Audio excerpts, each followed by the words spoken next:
Okay, so the new trailer for Robocop, the remake, has come out, and I've got a couple of conflicting feelings about it. First of all, full disclosure, I love Robocop. The first one, I like. The second one, the third one, I hate. Um, I really, really hate Robocop 3. And now that I think about it, I'm actually seeing some similarities between this remake and Robocop 3. Which, if you recall, and hopefully you don't, Robocop 3 centered around, oh, the corporation is evil and it wants to put people out of their homes and it's terrible, and that had been through the whole series, had been about how the big corporation is evil. And that was right there. But Robocop 3 chose to make it this really obvious, upfront, Robocop sides with poor people against the evil corporation, and how that's ever going to work, I have no idea. And then he's got a jetpack. So basically, really, really obvious. In your face, it's so obvious. I don't want to say even symbolism, just it's not subliminal, it's liminal, it's right on the surface. It's, ooh, evil corporation is bad, and there's like boardroom scenes. Not that there weren't boardroom scenes in the first two, of course there were.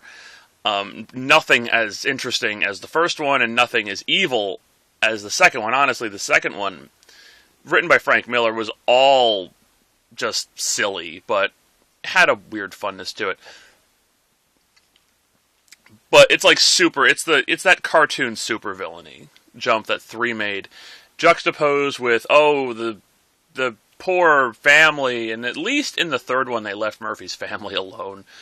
The second one, you had this whole thing where Murphy was like basically stalking his ex-wife, and she didn't know what the situation was. Like she by this time knew that they had taken Murphy's brain and put it in this thing, but like she knew that their relationship was over, or she kind of did, and they had to address that. That's really the best aspect of Robocop 2. And this one, my biggest problem with the new Robocop is that Murphy never dies. He is in a prosthesis, and he is being controlled by the machine, in huge quotes.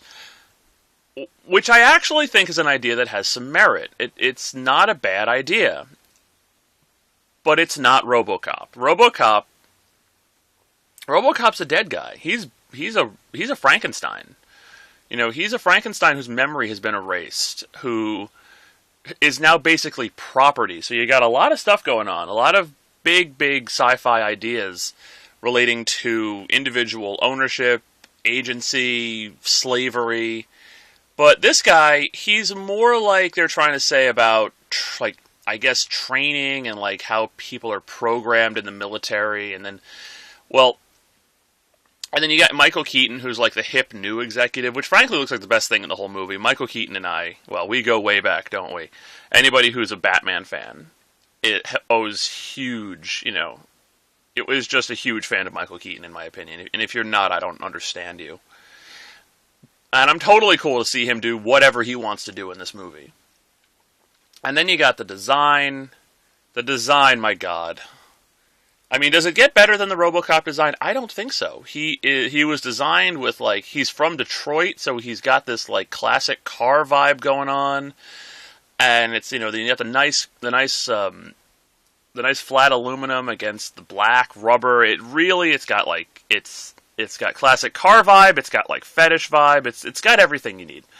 And then the new one, what is it? It's bulky, it's all black, it looks like a motorcycle guy. It's just what is this? It's like everything. It's like every comic book movie. It's like every movie has some fantasy element. They take all the color out, they leach every ounce of color out, and they just make it all black. And they can't learn from their mistakes. It's just they can't learn from the successes. Spider-Man and Iron Man are the two biggest, most successful comic book movies right now, and they are bright-ass colors all over the screen. They all take place in the day. They're bright, red and yellow and blues, just color everywhere. Not so much in the third movie, Iron Man. And then in the third Spider-Man, what do we get? We get a black suit and it stunk. So bright colors, yay. Black suit stinks. What's so hard to understand about that? I understand it perfectly. I've been saying it since those damn X-Men movies came out, and they're all in black. And what would we have? Should we be wearing yellow spandex? Yeah, maybe. I don't know. Wear something else other than the goddamn black leather. I can't tell you people apart. Like that Lady Deathstrike and Wolverine. It's two people fighting in black leather with silver claws. Who the hell can tell what's going on? Kelly who? I mean, you stand her up, I can tell the difference between her and Hugh Jackman, but come on. They're stunt doubles, not a chance. So, what do you got here? We got a lot of redundant ideas from the sequels that didn't work in RoboCop. You've got a black, boring suit with, the glowing red visor. That's great. What do we take inspiration from here? The cartoon? The RoboCop cartoon where the visor was glowing red?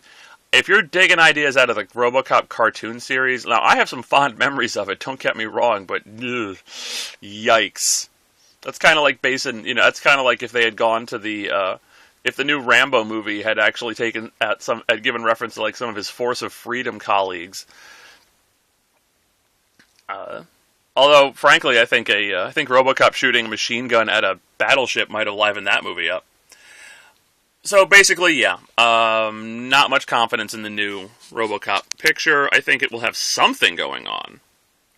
It won't be. I honestly don't think it'll be awful, but I'm not really looking forward to it. My basic instinct on it is, it should have just been its own thing. It's got so much different from RoboCop, and so little RoboCop in there that there's no point to even calling it RoboCop anymore. I mean, seriously, what is the point of calling it RoboCop? He's an all-black... He's not a cyborg. Well, he's a cyborg, but he's not a dead guy. And then the whole heavy-handed thing with the family. It's just like, what are we trying to say? It's like, we have to put in something. RoboCop's so relevant to the troops coming home, and it's like, obvious. It's just like, why are you so obvious? Why are you so dumb? And the thing that's making me actually mad is not the movie itself, but it's actually the reaction. And I read a reaction on one of the sites today. It's just like, this movie's going to be more philosophical. And, more philosophical than the original. More have to say about the soul.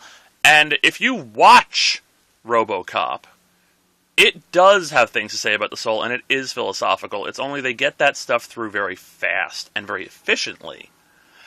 And it's like when I read a review of the first remake of the Texas Chainsaw Massacre back in like 2003. Someone will correct me.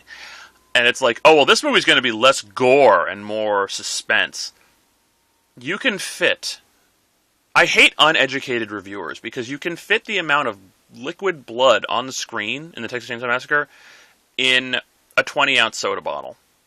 And that's not even an exaggeration. That's about literally what they had. They had about 4 plastic cups, or paper, because it was the 70s, paper cups full of blood. That's really what's on screen. The Texas Chainsaw Massacre has virtually, I'm going to say, almost absolutely no gore at all. It has the blood, it has some liquid blood, and it has some dead chickens, and that's about it.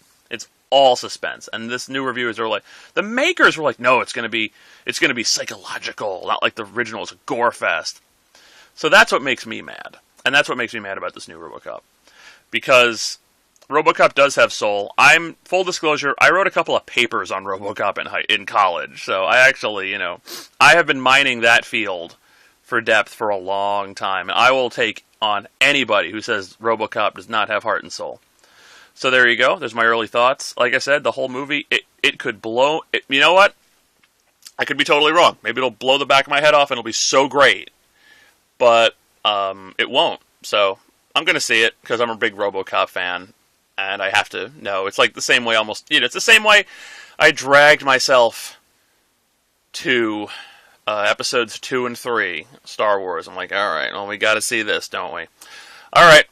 That's me. This is Tom Servo. That's my early thoughts on the RoboCop remake. Thanks so much if you made it to the end of this rant. And I will try to post things a little more often lately. I've been kind of slacking on that. All right. Thanks a lot, and see you later.